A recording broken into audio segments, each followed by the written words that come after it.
జర్మనీలో నర్సింగ్ ఉద్యోగాలు ఇప్పిస్తామంటూ visa vision consultancy అనే సంస్థ మోసం చేసిందని కొంతమంది యువత మలక్పేట్ పోలీసులకు ఫిర్యాదు చేశారు. German language training, visa processing, వసతి, ఉద్యోగం ఆల్ ఇన్ వన్ సర్వీస్గా అందిస్తామని చెప్పి నెలలు గడిచినా ఎలాంటి పని జరగలేదని కన్సల్టెన్సీ డైరెక్టర్ స్పందించడం లేదని బాధితులు తెలిపారు. కాగా ఈ ఆరోపణలను ఖండించిన కన్సల్టెన్సీ డైరెక్టర్ రఘువీరారెడ్డి మాట్లాడుతూ తాము కేవలం జర్మన్ భాష శిక్షణ మాత్రమే ఇస్తామని, ఆ విషయాన్ని ఫీజు రసీదులో స్పష్టంగా పేర్కొన్నామని తెలిపారు.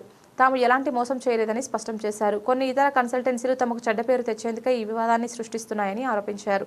మేము తప్పు చేసి ఉంటే ఎప్పుడో పారిపోయే వాళ్ళం. విద్యార్థులు మాయమాటలకు గురి కాకూడదు. వారికి మా మీద ఎలాంటి కోపం లేదని రఘువీరారెడ్డి తెలిపారు.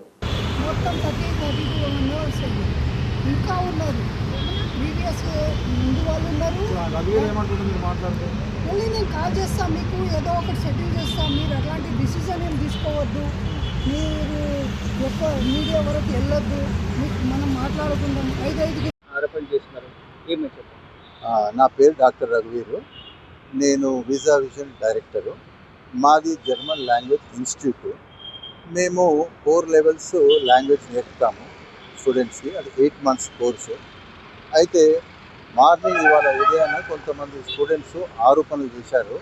మేము వాళ్ళని ఇబ్బంది పెట్టినట్టు, కష్టపెట్టినట్టు, ఏదో మోసం చేసినట్టు. ఎలాంటిది ఏమీ లేదు. మాది సింపుల్గా language institute, German language institute. వాళ్ళకి గాను మేము 4 లెవెల్స్ నేర్పిస్తాము. ఆ 4 లెవెల్స్లో అందరూ 15 మంది, ఒక బ్యాచ్ స్టూడెంట్స్ 15 మంది ఉన్నారు. దాంట్లో వాళ్ళు 15 మంది స్టూడెంట్స్ మొత్తం 3 లెవెల్స్ నేర్చుకున్నారు. అంటే సుమారుగా 80% నేర్చుకున్నారు, 75% నేర్చుకున్నారు. ఒక 1 లెవెల్ బ్యాలెన్స్ ఉండగా వాళ్ళు ఒక కొత్త ఇన్స్టిట్యూట్ నియర్లీ ఒక 2-3-4 months క్రితమే ఎస్టాబ్లిష్ అయిన ఇన్స్టిట్యూట్ ఒకటి అమీర్పేట్లో ఉంది. వాళ్ళ ప్రోద్బలం చేత వాళ్ళు ఈ స్టూడెంట్స్ని కంప్లీట్గా మిస్లీడ్ చేసి మాకు ఎగెనెస్ట్గా మాట్లాడించి మా యొక్క ఇమేజు మమ్మల్ని కంప్లీట్గా డీఫేమ్ చేయాలని, మమ్మల్ని మా పేరు ప్రఖ్యాతలు మేమైతే కష్టపడి తెచ్చుకున్నామో, నీతి నిజాయితీగా చేస్తున్నామో, ఆ పేరుని చెడగొట్టడానికి అతను కుట్ర పన్ని, అమీర్పేట్లో ఉన్న సంస్థ ఇన్స్టిట్యూట్ కుట్ర పన్ని ఈ స్టూడెంట్స్ని ఒక పావుగా వాడుకుంటున్నారు. ఎందుకంటే మేము ఈ స్టూడెంట్స్ని ఎప్పుడైనా పిలిచి అడిగితే ఎందుకు రావట్లేదు, లాస్ట్ కోర్సు 4th లెవెల్ నేర్చుకోండి అని చెప్తే వాళ్ళు మా నాన్నకు బాగలేదు, అమ్మకు బాగలేదు అని మొత్తం 15 మంది స్టూడెంట్స్ ఒకేసారి ఎలా చెప్తారు? అది తప్పుగా, అది 100% రాంగు. వాళ్ళు వాళ్ళ చేతిలో చిక్కి తక్కువ ఖర్చుతో అవుతుందని చెప్పి వాళ్ళని ఎక్కడనో పాస్ చేపిస్తామని తప్పుడు వాళ్ళకి స్టూడెంట్స్ కంప్లీట్గా తప్పుదోవ పట్టిస్తున్నారు. కాబట్టి స్టూడెంట్స్ అలా మోసపోకూడదు. ఇలా మా పైన ఆరోపణ చేస్తున్నది టోటల్గా బేస్లెస్. ఎందుకంటే మేము కంప్లీట్ 6 నెలల కోర్సు ఇచ్చాము. మార్నింగ్ ఉదయం 8 గంటల నుంచి రాత్రి 10 గంటల వరకు మేము క్లాసెస్ కండక్ట్ చేశాము. మా దగ్గర ఉన్న ట్యూటర్స్ కూడా అందరూ German return, maximum professional highly experience tutors. వాళ్ళకి హైలీ పెయిడ్ శాలరీస్ ఉంటాయి. ఒక్కొక్కరికి 80,000, 70,000, 60,000 చొప్పున మేము పే చేస్తాము. తర్వాత మాది సెంట్రల్ ఎయిర్ కండిషన్ ఆఫీసు. కాబట్టి మేము మంచి క్వాలిటీ ఎడ్యుకేషన్ ఇచ్చాము. స్టూడెంట్స్ అలా మారడానికి కారణం కేవలం వేరే వాళ్ళు, సంస్థ వాళ్ళు వీళ్ళని మిస్లీడ్ చేస్తున్నారు. తర్వాత నేను ఇచ్చిన ప్రతి రిసిప్ట్లో మీరు క్లియర్గా మేము చూపిస్తాను. పేపర్ నా దగ్గర ఉంది. ఆ రిసిప్ట్లో ఫస్ట్ పేజ్లో 3వ పాయింట్లో ఒక్కసారి ఫీజు పే చేసింది రీఫండ్ తిరిగి ఇవ్వబడదని క్లియర్ కట్గా మెన్షన్ చేశాము. తర్వాత ఈ యొక్క రిసిప్ట్లు బ్యాక్ సైడ్ కూడా టర్మ్స్ అండ్ కండిషన్స్ అని ఉన్నాయి. ఆ టర్మ్స్ అండ్ కండిషన్స్ స్టాంప్లో కూడా క్రిస్టల్ క్లియర్గా మాది ఏ రెస్పాన్సిబిలిటీ లేదు. స్టూడెంట్ పాస్ అయితే ఓకే, పాస్ కావని చోట్ల సెకండ్ టైం కూడా ఫ్రీ ఆఫ్ ఎడ్యుకేషన్ మేము జర్మన్ లాంగ్వేజ్ నేర్పిస్తామని చెప్పాము. మేము ఎటువంటి ఫాల్స్ ప్రామిసెస్ చేయలేదు. ఇవన్నీ ఆరోపణలు కంప్లీట్లీ బేస్లెస్. ఏం చేశారంటే అటు ఇటు ఏవి తెలుసుకోకుండా పోలీస్ వాళ్ళు మా పైన కేసు నమోదు చేయడం జరిగింది. వెంటనే హైకోర్టు లాయర్ రాపోల్ భాస్కర్ గారు యాక్షన్లోకి వచ్చి వెంటనే దాన్ని మేము హైకోర్టు తీసుకెళ్ళాము. అప్పుడు హైకోర్టులో జస్టిస్ 29 కోర్టు వాళ్ళు, జస్టిస్ లేడీ తను చూసి దీంట్లో నాన్ రిఫండబుల్ అని ఉంది, తిరిగి ఇవ్వబడి ఉంది. కాబట్టి ఇక్కడ దీంట్లో ఏం క్రైమ్ లేదు, తప్పు లేదు, వీళ్ళది కేసు డిస్పోజ్ చేయండి అని మాకు స్టే ఇవ్వడం జరిగింది. ఇది ఆ కోర్టు పేపర్స్ కూడా నా దగ్గర ఉన్నాయి. అదేవిధంగా నేను ఇచ్చిన రిసిప్ట్ బుక్స్ మీద క్రిస్టల్ క్లియర్గా చాలా అరెస్ట్ వారెంట్ ఏమైనా ఉందా? అరెస్ట్ వారెంట్ ఏమైనా ఉందా? ఏమి లేదు, వారంటీ ఏమి లేదు, అంతా ఇది ఉంది, మాకు స్టే ఉంది, హైకోర్టు నుంచి ఇవ్వబడింది. కాబట్టి ఇవైతే ఆరోపణలు completely baseless and they have no value at all.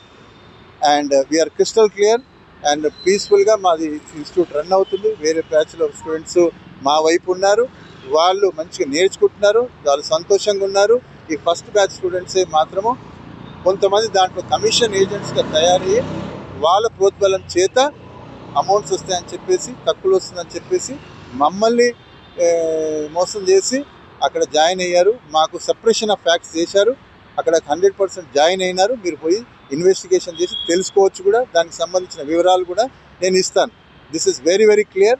I'm absolutely not at all on the wrong side. నేను పిల్లల్ని ఇష్టపడేవాడిని, నాకు ఒక ప్యాషను, పిల్లల్ని మంచిగా బాగుపడాలి, మంచిగా ప్రోగ్రెస్లోకి రావాలని ఒక నా ఇంట్రెస్ట్ ద్వారా చేశాను. దీంట్లో నేను సంపాదించింది ఏమీ లేదు. ఎందుకంటే నేను ఉల్టా దీంట్లో నియర్లీ ఒక 15-20 లక్షలు నేను నష్టపోయాను. నా కొడుకు కోసం విదేశాలు పంపించాలని నేను జమ చేసుకున్న అమౌంట్ కూడా ఖర్చు చేశాను. నేను సంపాదించింది ఏమీ లేదు. నెలకు ఎంత ఖర్చు అయింది అనేది క్రిస్టల్ క్లియర్గా నా దగ్గర అకౌంట్స్ కూడా ఉన్నాయి, వీళ్ళకి కూడా చూపిస్తాను. నా దగ్గర ఉన్న రిసిప్ట్ బుక్స్ ఉన్నాయి, అవి చూపిస్తాను. దాని మీద క్లియర్గా మెన్షన్ చేయడం జరిగింది ఏంటంటే నాన్ రిఫండబుల్. ఒక్కసారి ఫీజు చేసి వాళ్ళు వస్తే ఇప్పటికి కూడా వెల్కమ్. వాళ్ళు వచ్చి వాళ్ళ కోర్సు పూర్తి చేసుకోమనండి. వాళ్ళు మమ్మల్ని మిస్లీడ్ చేసి వేరే చోటకి వెళ్ళి జాయిన్ అయ్యి మళ్ళీ పోయి ఎగ్జామ్స్ కూడా రాశారు. వాళ్ళు మమ్మల్ని ఇబ్బంది పెట్టొద్దు, వాళ్ళు తప్పు దోవన పోతున్నారు. వాళ్ళ తప్పు కన్నా ఎక్కువ మెయిన్ అసలు తప్పు ఏంటంటే అక్కడి నుంచి వేరే ఇన్స్టిట్యూట్ వాళ్ళ ప్రోద్బలం చేత వాళ్ళు ఈ విధంగా మమ్మల్ని మా పైన బురద చల్లుతున్నారు. కాబట్టి మీడియా మిత్రులు తెలుసుకోవాల్సిన నిజాలు తెలుసుకుని కరెక్ట్గా చెప్పిన పర్సన్ ఈ అమ్మాయి ఎంత క్లియర్గా ఉందో చూడండి. 3వ పాయింట్ చూడండి, నాన్ రిఫండబుల్ అని ఉంది, క్రిస్టల్ క్లియర్గా నాన్ రిఫండబుల్ అని ఉంది. ఇంకా మా దీంట్లో తప్పేముంది, మా నేరమేముంది నేను చెప్పి ట్రైన్ చేసుకుంటాను. ప్రతి ఒక్క స్టూడెంట్కి నా దగ్గర రిసిప్ట్ ఉంది, అందరి కూడా నేను చూపించలేదు. ఇక వాళ్ళు వెనుక దానికి ఒప్పందం చేసుకుంటూ టర్మ్స్ అండ్ కండిషన్స్లో వాళ్ళు క్లియర్గా సైన్ చేసినది కూడా ఉంది. కాబట్టి మేము ఏ తప్పు చేయలేదు, మాది ఏ తప్పు లేదు. మా మీద బురద చల్లడానికి మేము ఫేమస్ అవుతున్నామని, పాపులర్ అవుతున్నామని, మమ్మల్ని డీఫేమ్ చేయడానికి, మా పేరు ప్రతిష్టలు నష్టపరచడానికి ఈ విధంగా కుట్ర పన్ని అమీర్పేటలో ఉన్న సంస్థ ఇన్స్టిట్యూట్ వాళ్ళు పిల్లల్ని మిస్లీడ్ చేస్తున్నారు. మేము ఎప్పుడు కూడా పిల్లల్ని మంచి కోరుతున్నాము, స్టూడెంట్స్ బాగుండాలని కోరుకుంటున్నాము. వాళ్ళపైన కూడా కేసు పెట్టడం జరిగింది. వాళ్ళ జీవితాలు పాడవుతుంది. ఇప్పటికి నేను వాళ్ళకు మనవి చేసుకుంటున్నా, వాళ్ళు ఇలాంటి మిస్లీడ్ కావద్దు అని చెప్తున్నాను. Thank you. పోలీస్ ఎందుకు ఉందండి? పోలీస్ కంప్లైంట్ పెట్టేయండి సార్. జబర్దస్తి కాదు, చేయొద్దు, ప్రోకేట్ చేయొద్దు. మీరు ప్రోకేట్ చేయొద్దు. చేయలేదు.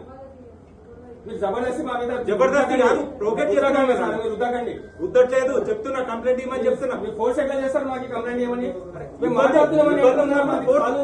ఖచ్చితంగా సాల్వ్ ఉన్నప్పుడు కంప్లైంట్ ఇవ్వమని చెప్తున్నా. సార్ మాకు సాల్వ్ కాకుంటే ఇస్తాం, మేము ఇవ్వమని అంటలేము కదా.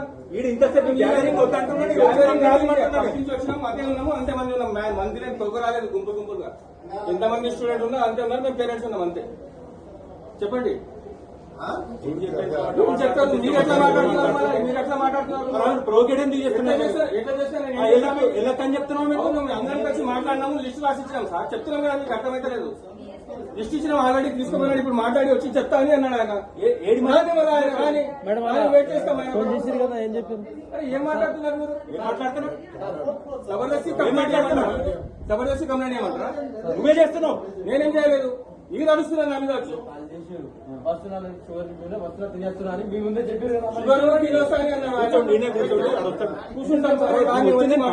చెప్తా, పిలిపిస్తాడు. న్యూసెన్స్ చేస్తలే మేము రాము పోలీస్ స్టేషన్. మీరు గుంజుకోపోతే గుంజుకోమండి, వస్తాం. చేసుకోపోతే మందిని తగ్గించి తీసుకోమండి, వస్తాం. కూర్చోాలి మీ హాస్పిటల్.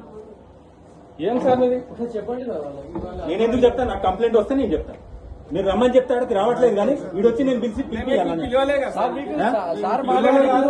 వచ్చింది పనిలోకి వచ్చింది. నువ్వు రాదు. సరే వస్తే మీరు చేయండి, మీ డ్యూటీ ఏదో మీరు చేయండి. మీ డ్యూటీ మీరు చేయండి సార్. మరి అదే చెప్తున్నా, డ్యూటీ మీరు చేయండి. డ్యూటీ చేయడానికే చెప్తున్నా. నాకు చెప్పినారు కదా మీరు, నేను చెప్పినా కదా అయిపోయింది కదా. ఇంకేమి ఆయన రాని నేను మాట్లాడినాక చేస్తాను, కంప్లైంట్ చేస్తా కంప్లైంట్. ఇప్పుడు నేను అంటే కాబట్టి వచ్చిన మీరు రమ్మని అరే ఆందే వైపు చూపడేది చెప్పి